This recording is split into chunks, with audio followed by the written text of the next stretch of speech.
Looking good, Italian job. Feeling good, Tommy boy. How are you, my friend? Dude, it's been a week, but I'll tell you what, nothing fixes a tumultuous week like a little bit of late 80s, early 90s hairband rock. So, had a crazy week, came home to record with you, fired up a little White Lion, a little extreme, three sides to every story, a little Skid Row. What else? Oh, and Whoa! a little dirty, rotten, filthy, stinking rich from Warrant. So, Goodness, dude, you went big guns on that one. You didn't stop at White Snake or anything. You went for the big guns. look, I look for actually there was Still the Night by Whitesnake, only because here's my metal, my hair metal formula. It has to have a color in the name, and or an animal. So White Lion, White Snake, those guys are all on board. Or it just has to sound nasty. So Skid Row, Yeah. Extreme, like I'm all in. Iron Maiden, I threw in a little Seventh Son of the Seventh Son, came home, fired up. Look, at the end of the day, I'm ready to run through a brick wall on behalf of Aquanet. So, I know the camera doesn't show it on YouTube, but I do have on my Dayglow spandex and my frills on my white patent leather boots. So I'm ready to rock and roll, dude. Well, listen, the guys can't see that I'm rocking the Zubas. The tiger striped pants, and for this one, let's go with the Bengal. The Cincinnati Bengal tiger striped Zubas. So because we have packs in the Cincy area, and we don't have any in LA just yet. I'm gonna say go Bengals. You might want to turn that San Francisco 49ers cup around a little bit and say let's go Bengals for the big game this weekend. I'm holding on. Well, you know what? Born and raised in Columbus. So I've got roots back to Ohio. In fact, I've got my favorite uncle is rocking and rolling for the Bengals, and I'll take it. Look, last time the Bengals were there was with the Icky Shuffle. Yes, I'm guilty of shutting that down because I pulled for that team. But here's the deal. Go Bengals all the way. That's it. All the way. And if you're living in LA and you're wondering, well, why are those guys talking about the Bengals? We got show us that you got LA, F3 Nation. Step up, plant the flag. Let's go LA, right? But for right now, right here, Go this Bengals. year, 2022, go Bengals. So TB, we have buried the lead on this one. We are today talking about third F conversations, kind of that piece in your region where you guys get together and talk about something. Maybe it's at a coffee shop, maybe it's at a restaurant, maybe it's in a parking deck, maybe it's in a parking lot, but it's the third F conversations. Why does the third F conversation matter? And what kind of things are we going to share with the guys on the call today? Yeah, I think the main thing is let's crack through this. Why does it seem so elusive? Why is third F so hard? Why do, and I'm speaking as are you geographically from the Southeast. So why do news stories show up and cut these great pieces on us? And the way they lead the story is here's a group of men that through their faith are making lives better. And whenever they say this is a group called F3, it stands for faith, fitness, and fellowship, or faith, fellowship, and fitness. Not that that's a bad thing, because one is built on top of the other. And if you look at if you were to build it into a pyramid, faith would be at the top, right? We can do better about opening up faith, not because we have to censor ourselves. And if you're thinking that, back up, rewind, hear me again. We can do better, meaning that we all are a part of something much bigger than ourselves. And that's what we're called to be. And we may define it. We may use a noun that doesn't match up with our neighbor. But guess what? At the end of the day, it means the same thing. Be bigger and better than yourself, because we're temporary. IJ, I love you. And I hope you live forever. Bad news, you're not gonna. Good news, your legacy is gonna go on for a long time because you believed in something bigger than yourself. So that's right.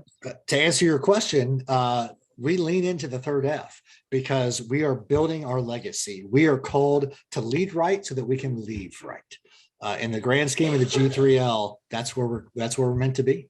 So Here we are. We had a great conversation last week about our second core principle. Here we are talking about the third F, and it's as simple as opening the door and allowing as many guys as possible to walk through it.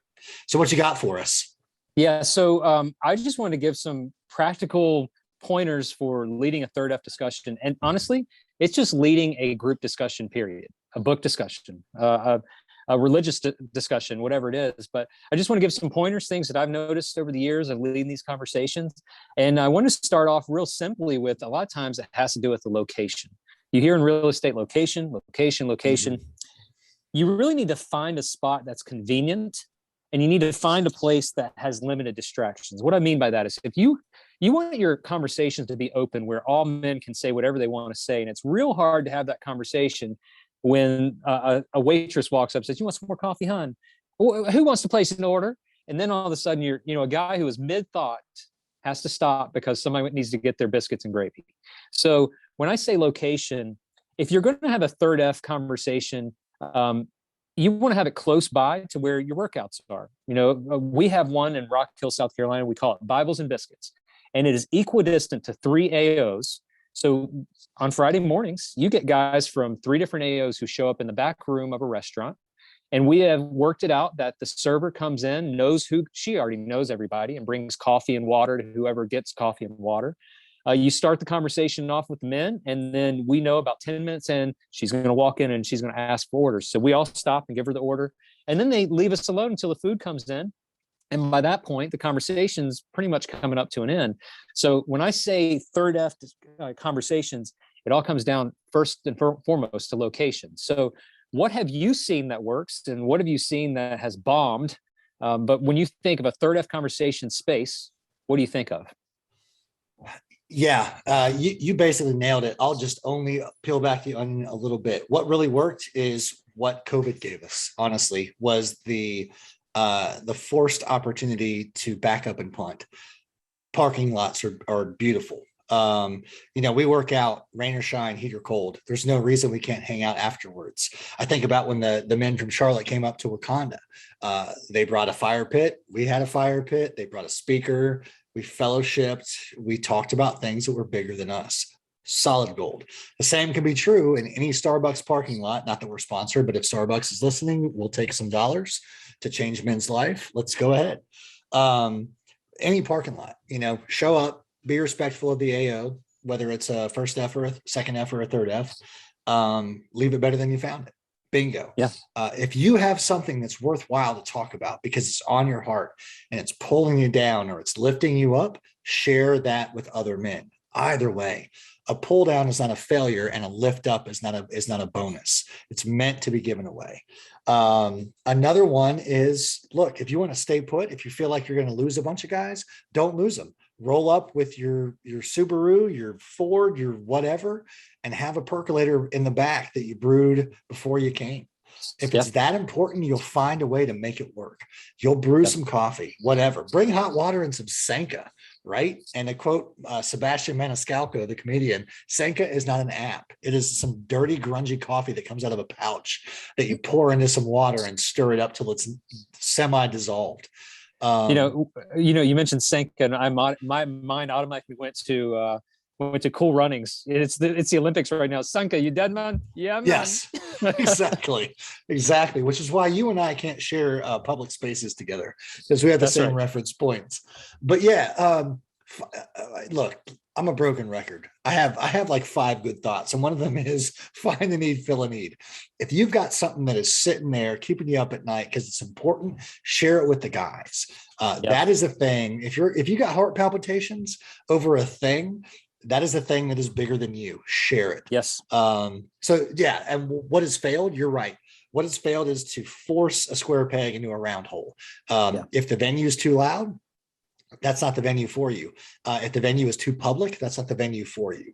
That's right. If it's not public enough, then that's not the venue for you. Figure out here's the way, here's the stuff worth trying.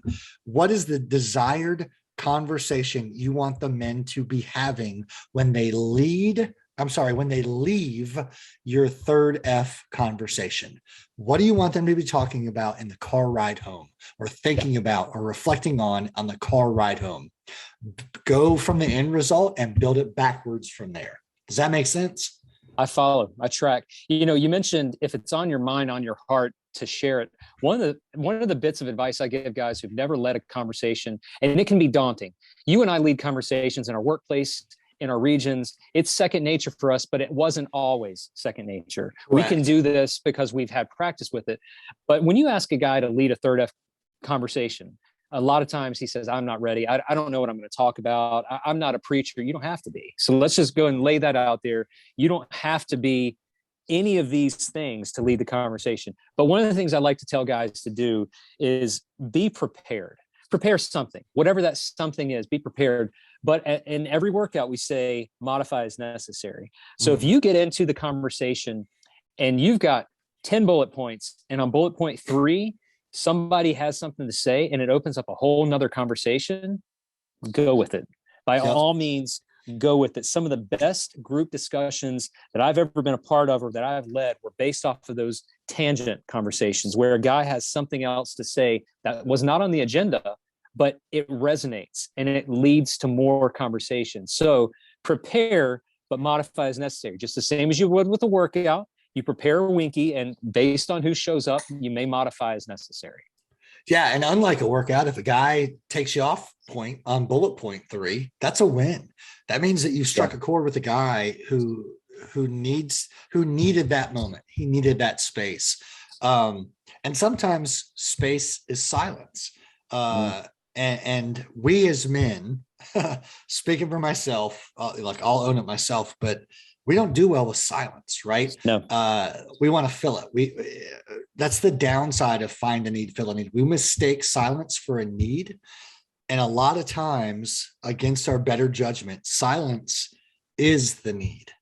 Yeah. And as a dad, as a husband, I feel like if I don't fill it, then I'm not being either of those two things. And that's a big mistake.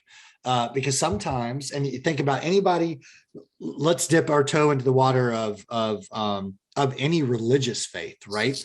Silence is key for a lot of those conversations we have to whom we lift up, whoever we identify as our sky cue. Like if we had all the answers, we wouldn't be looking up to the heavens, right? Good point. And in order to receive the voicemail message from above, we got to be silent. Yeah. And you've talked about this a lot on Twitter, and you have a bigger background than I do. So I'd love to tap over. If we were playing pickleball, I'm gonna dink it over to you so you can talk about silence a bit. Yeah. So you're exactly right. A lot of times when we hear silence, it feels like an eternity. You ask a question, and everyone looks down at their toes. No one has anything to say, and you think, okay, it's been 5 seconds. It's been 10 seconds. It's been 15 seconds. I have to say something. Listen, it's not your job to fill the gap of the silence. You have to be willing to be comfortable in those silent places, because sometimes guys are mulling over the thoughts. They're getting their thoughts together. And it's not a microwave conversation where bing, it's ready. Some guys have to marinate on it a bit. The silence piece also means there are times where you don't talk. As the leader, we often think, I need to do all the talking. A good leader facilitates conversation rather than dispensing information. I don't have all the answers. You don't have all the answers. And the worst people leading a group are the ones who think that they have the answers. When you speak as the authority figure, no one is going to ask questions. No one is going to step up and say, I'm going to challenge you there. So you need to strive to facilitate the conversation and keep it moving from member to member, which means there may be awkward silences, but it's not your job to fill those silences all the time. If it's a bad question, move on to the next question. Yep. But don't feel like you have to fill all the void all the time. Don't talk over other people. Let the guys talk. Yeah, an awkward silence doesn't mean a broken silence, right? It doesn't need to be fixed. It's meant to be awkward. There could be questions that come out of the mix that are awkward. And guess what? You don't have the answer. And that's beautiful, because there's the need that we're called to fill. So spend time in the silence, be awkward. And guess what? Admit, maybe just for once, speaking on behalf of myself, I don't know the answer. Let's fumble through this together and figure it out. I think a lot about too, when we talk about silences and fumbling and all this, be the mother-in-law, be the grandma, in a situation that asks, or rather think of them and don't do what they do. My mom, my children's grandmother, how was your day? It was great, Grammy. What did you have a good time in English? Yeah. Do you have homework in science? Yes, Grammy. And then I get the phone call hours later. I don't feel like your kids talk to me. Well, what do you mean, Ma? Well, I asked them this and I asked them that, and they said it was fine. I did well. I got an A. Volleyball was good. We won. And I just never hear from them. Well, Mom, you've only asked them closed-ended questions, right? Yeah. So if you want to build a relationship, then it's the opposite. It's open-ended questions. So thinking about, you with your connection to your faith building, what have you seen when it comes to open-ended questions and in conversations within an F3 third F focused cafeteria, for example, that works? Yeah, that's a really, I like to ask questions about, you read something and then you lean over towards the guy next to you and say, Tommy, what do you think about that? A question like that, there are context clues, that nonverbal context clues that a good facilitator will pick up on. Someone may furrow their brow. They're thinking about something. Someone may raise their eyebrows like, oh, okay, that resonated. But people will show you with their body language that they had a thought. So when you notice that, when you ask a question, when you're covering your material, you ask the question and then you look over and you say, okay, Tommy boy has something. And you say, Tommy boy, what do you think about that? You look like you've got something to say. I mean, notice those and then dig into it. Ask those guys what their thoughts are. But you got to keep in mind, you and I talk about, our faith may be Christian, but our scripture in James 1:19 says, my dear brothers and sisters, always be willing to listen and slow to speak. And the point here is stop talking. Listen to their answers. You listen with your eyes. You listen with your ears. You listen with your heart. You take notes. You refer back to them. When a guy says something and you think, okay, Tommy boy had something there, and maybe it went in a different direction. Come back to it. Come back to that and ask that question because it resonated and you can see it on someone's face. So notice that and dig a little bit deeper. Yeah, I think that's pivotal. We are very quick to solve, but maybe better said, we're quick to try and solve. We're quick to say, I have the answer. So gather around, children, listen to me.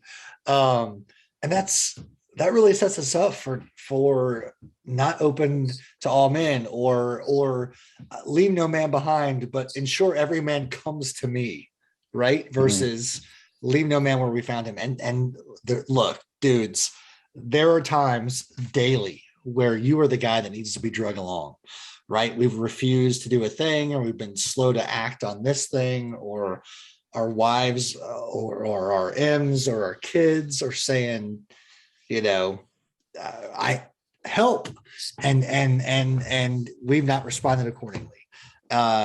Those are all things that are bigger than us, right? And so the faith piece is having faith in not only being that you are a good dad or you are a good husband, but having faith that you're raising good kids, that you have saddled alongside a powerful M who needs you to listen or needs you to speak or needs you to move the mission of your unit forward. And you may hear that and think, right, but Almighty God this, or but Allah that, or but Yahweh this, and that's fine. Tap into that and use the same skills as you would to sell the next big account in your mammon that you would use to accelerate the next big moment of your family's life. And those are big statements, right? But at the end of the day, the fundamentals still work. Yeah. Show up, be present, listen. To your point, notice that so-and-so raised their eyebrows when you said a thing that registered. That's worth exploring. These third F conversations matter. Maybe not to you. Maybe blindly you put together the topic because it's like riding a bike with training wheels to you, and you're a Tour de France winner. But maybe the guy who showed up that day just came off their first day without training wheels on said topic and needs and hopes to be heard. That's shut up and let that guy ride the bike, right? So Yep. Good point. Great point. You mentioned something that I like to do is I like to give immediate feedback. I like to, as the facilitator, it's not your job to say you're right or you're wrong. It's not your job. Your job is to get guys talking. So give feedback during the discussion, smile. And that means a lot to smile at a guy, repeat what the guy said. Tommy, I don't know if you guys heard, but Tommy Boy really got onto something there. Tommy Boy, I think you made a really good point, but it's not my job to say that I'm not the authority on the subject. I like to tell guys at the beginning of a workout, I'm not a professional. At the beginning of a third up discussion, I am not a professional. I'm gonna talk about something that I have prepared, but I encourage you guys to speak up. But you're going to want to value other people's participation, and you're going to want to ask those following questions. You want to involve everybody. You want to look around the room.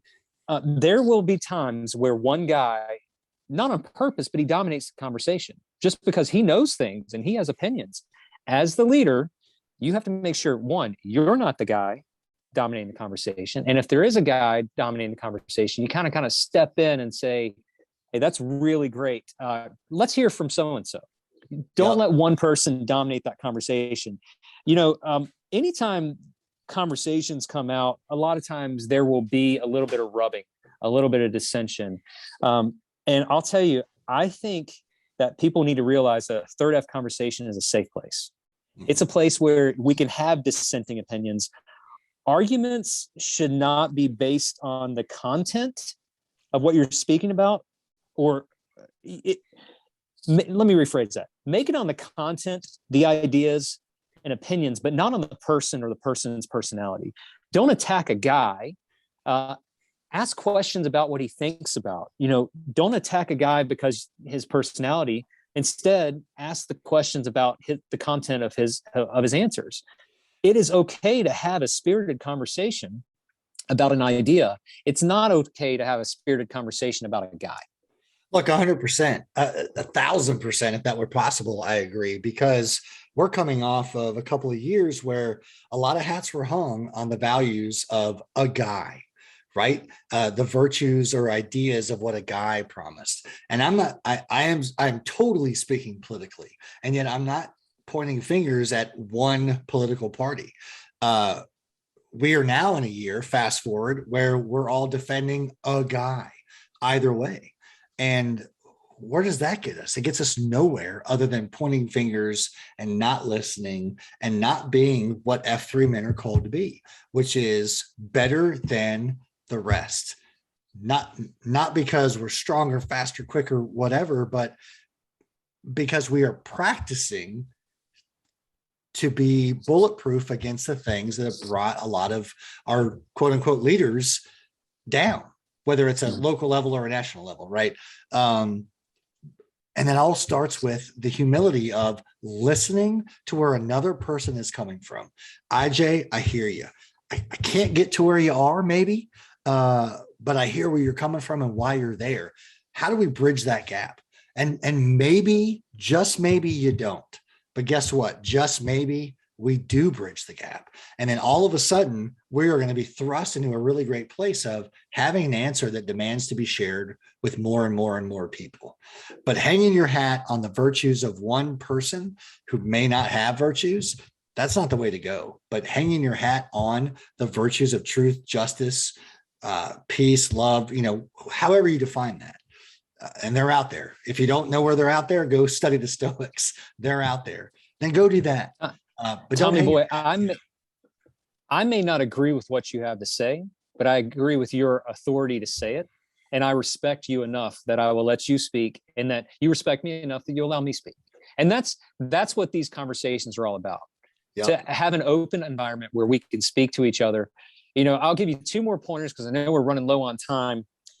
When you're leading a conversation, you want to keep it on track as much as possible. It's very easy to have side conversations, which will devolve into weekend plans or whatever it is. Try to rein it in as necessary. If those side conversations are going on that are off topic, or they're taking the third F in a different direction, sometimes you kind of have to be like the Sunday school teacher. Hey guys, can we focus on X?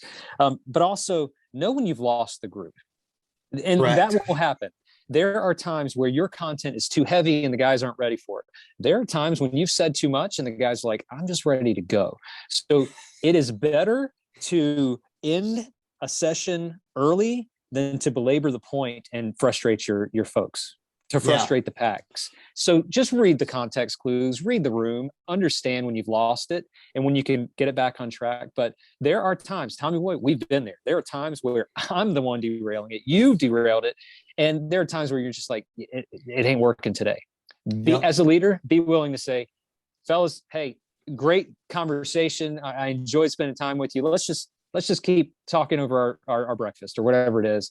Just know that sometimes that will happen and don't take it personally. It happens sometimes. Yeah, just like F3, right? It's not ours to own. It's bigger by definition. Again, it's bigger than ourselves. We don't own it. And sometimes it gets away from us and you have to recognize that. I will also add this before we wrap up, right? So fellas, when you showed up to your first cue and somebody yelled air raid because a plane flew overhead in the middle of a already grueling workout, and all of a sudden they're like, air raid, 10 burpees. And you're like, if I do 10 burpees, I'm going to toss my coffee that I had before. I'm going to spill Merlot all over this parking lot. But then you do them. And guess what? You look back an hour later and you're like, man, I really feel great about this morning because I dominated that thing that was thrown my way. And then all of a sudden, all the crap that's thrown your way at work is meaningless because you already did the hard thing. Second F, you went across the aisle or across the cafeteria and shook a hand with a guy you didn't know. Nobody's perfect about introducing themselves to a stranger intentionally. There's type A drug salesmen out that do that all the time, but intentionally, that's a hard thing because you're giving up amongst yourself. When you look back an hour later, you're better because one guy met another guy. Both of you are cool. Again, Ted Lasso, congratulations. You both met a cool person. Same thing for the third F cafeteria or third F conversation, book study type scenario. Put yourself out there in an uncomfortable space. If you're showing up to say that I know this many pieces of scripture, or I can quote what Allah said, or I can quote what Yahweh said, or, whatever, it's not about you. It's about the guys that showed up and said, you know what? I saw on comms that IJ was leading this discussion. I'm compelled to show up and I can't wait to hear what he has to say. And I can't wait to contribute because I have value in that conversation.